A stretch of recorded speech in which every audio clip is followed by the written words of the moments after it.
پرۆژەی هەڵوەشانەوە و پارچە پارچەکردنی میلەتی کورد.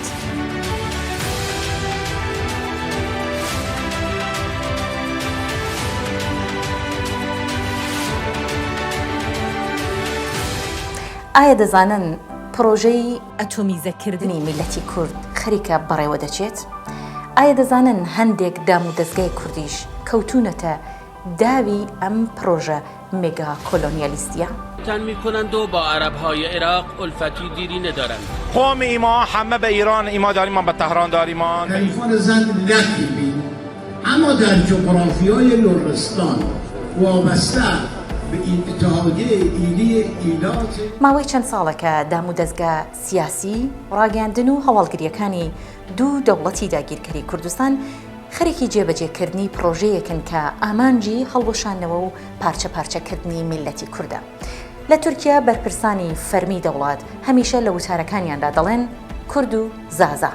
Ama ben Zazaca'yı bilmem.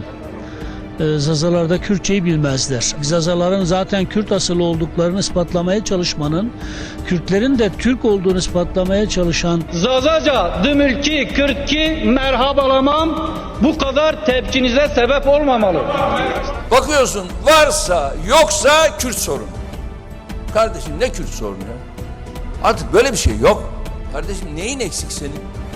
Bir Kürt olarak sen bu ülkede Cumhurbaşkanı oldun mu? Oldun. ئامانجانەوەیە کە زازا لە ناسنامەی کوردیدا بماڵن و بیکەن بە میکرۆ ئەتنۆس یا گروپێکی ئەتنیکی جیاواز لە کورد. پرۆژەکە بەمەوە نەوەستاوە، بەڵکو لە ڕووی دەستگایشەوە کاری لەسەر دەکەت و ناوەکە وەک دوو گروپی ئەتنۆسی جیاواز تۆمار کراوە. بەم دوایانەش لایەنێکی ناوخۆیی خزمەت بەم استراتیژیە مێگا کۆلۆنیالیستیە دەکات.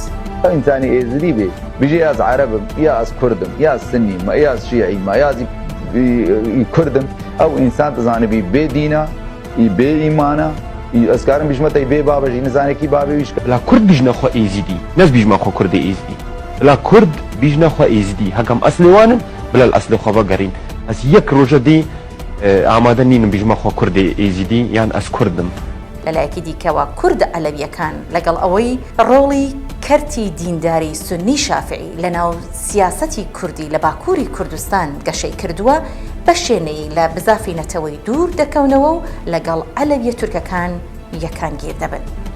O da sensin. Hem bir Tuncelili olarak hem bir Dersimli olarak onur duyuyorum diyorsun ya. Hadi onurunu kurtar bakalım. Kurtar. Diyebilirsin kardeşim. Kimse sana niye böyle bir şey diyorsun, niye bunu tanımıyorsun diyemez. Ama dönelim başa. Net bir ifade şudur. Aleviliğin yaptığı ifade şudur. Alevi doğulur. Net. O yüzden kişiler kendi farklı etnik ve dini sahiplikleri içerisinden Kürtlüğü ve Aleviliği seçebilir. Tam tersi Sünniliği veya Türklüğü seçebilir. Bu kişiye kalmış bir şeydir ama tarihsel olarak baktığımızda bir topluluğun, ciddi bir insan grubunun ne olduğunu ifade için konuşacaksak, evet o zaman söyleyeceğimiz şey Alevilik bir milletle ilişkilendirilecekse Türklükten başka bir millet karşımıza çıkamaz.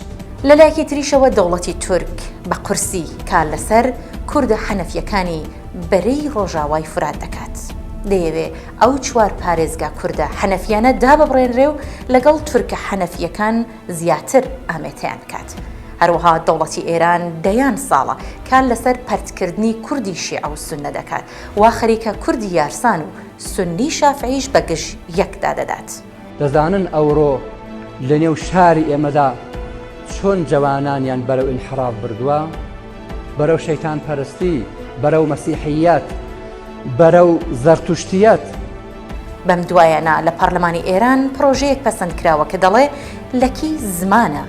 ئامانجی دەوڵەتی ئێرانیش ئەوەیە سێ چوار پارێزگای لەکنشین لە پرۆسەی نەتەوەسازی کورد دوور بخاتەوە و لەک وەک قەوم ناوزەت بکات.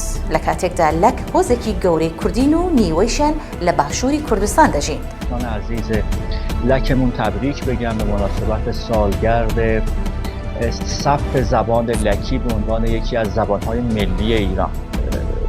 اعضا و هواداران حزب دموکرات کردستان یا جریان‌های دیگه تجزیه طلب به اسم اقوام ایرانی، به اسم لرها، به اسم لرها، به اسم لک‌ها، به اسم خدمت شما عرض کنم قشقایی‌ها به اتهام زنی و اختلاف زنی و اخبار جعلی می‌پردازند. اینها مباحث بسیار مهمی است که باید بسیار دقت بکنیم.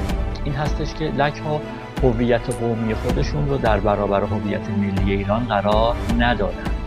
زبان فارسی رو احترام میکنند، به زبان فارسی صحبت میکنند و از هویت قومی خودشون در برابر هویت ملی استفاده نمیکنند، در کنار هویت ملی استفاده میکنند. لەلایەکی دیکەشەوە بەم دوایانە باس لەوە دەکرێت گۆرانەکان کورد نین و هەوڵ دەدرێت ناسنامێکی جیاوازیان بۆ دابتاشرێت. لە باشووری کوردستانیش ئەو پرۆژەی کە ڕێژیمی باس کاری بۆ دەکرد کە ئێزیدیەکان لە ناسنامەی کوردستانیدا بماڵێت لەلایەن ڕەوتێکی نۆباسی کاری لەسەر دەکرێت و دەستگای هەواڵگری و سوپای قودسی ئێرانی لەگەڵ حەچی شەعبی کاری لەسەر دەکەن و شەو و ڕۆژ بانگەشەی ئەوە دەکەن کە ئێزیدی کورد نین. ام ایزدینه بلا خلق همو زانبی ام نکردید ایزدینه ام ایزدینه بلا دنیا همو زانبی. ئەم پلانە پێشتر لەلایەن دەستگای هەواڵگری ئەرمەنستانەوە بۆ جیاکردنەوەی کوردی یەزیدی لە کوردی موسڵمان پیادەکرا و تێگڕای کوردە موسڵمانەکانیان لە ئەرمەنستان ڕاونا و تەنیا کوردی یەزیدیمانەوە. بەمەش کوردستانی قەفقاسڕایەوە و هاوسەنگی ئەتنۆگرافیش گۆڕانی بەسەرداهات و ئەرمەنی بوونە زۆرینە لە کاتێکدا سەردەمێک سێیەکی دانیشتوانی ئەرمەنستان کورد بوون. بەم دوایەش لە باشوور وا خەریکە کار لەسەر کوردی شەبە کاکەی و تەنانەت هەورامی دەکەن و بانگەشەیەوە دەکەن گوایە ئەمانە کورد نین. دەستگاکانی داگیرکەری ئێرانی و تورکی کار لەسەر درزەکانی ناسنامە دەکەن. دەیان نەبێ وردە ناسنامە و وردە کلتورەکان وەکو میکرۆ ئەتنۆس نیشان بدەن و قەوشە ناوخەویەکانی تەونی نەتەوەی کورد نەوەک دەوڵەمەندی بەڵکو وەک لاوازی نیشان بدەن و تەشەنەی پێ بکەن. ئەوان دەیانەوێ پرۆسەی نەتەوەسازی کوردی پەک بخەن و میلەتی کورد هەڵبۆشێننەوە و لە تووپەتی بکەن. دیارە پێکاتە و ساختاری نەتەوەی کورد فرەیە نەک یەک پارچە. هەروەها ناسنامەی کوردی لەسەر جیاوازی بنیاد دەنرێت نەک یەک پارچەی. جگەلەوە پێکاتەی نەتەوەی کورد پلۆرال و فیدراڵە نەک سانتراڵ. دوژمن ئەم تایبەتمەندی و دەوڵەمەندیەی تەونی کۆمەڵایەتی کوردە قۆزێتەوە و بۆ هەڵتەکاندنی سوودی لێوەردەگرێت. دەبێ نخبەی ئاکادمی و فکری کورد هوشیار بن و لە ڕووی مێتۆدیەوە ئەم استراتیژیەی داگیرکەران شی بکەنەوە و ماسمیدیاش لە قاویدا.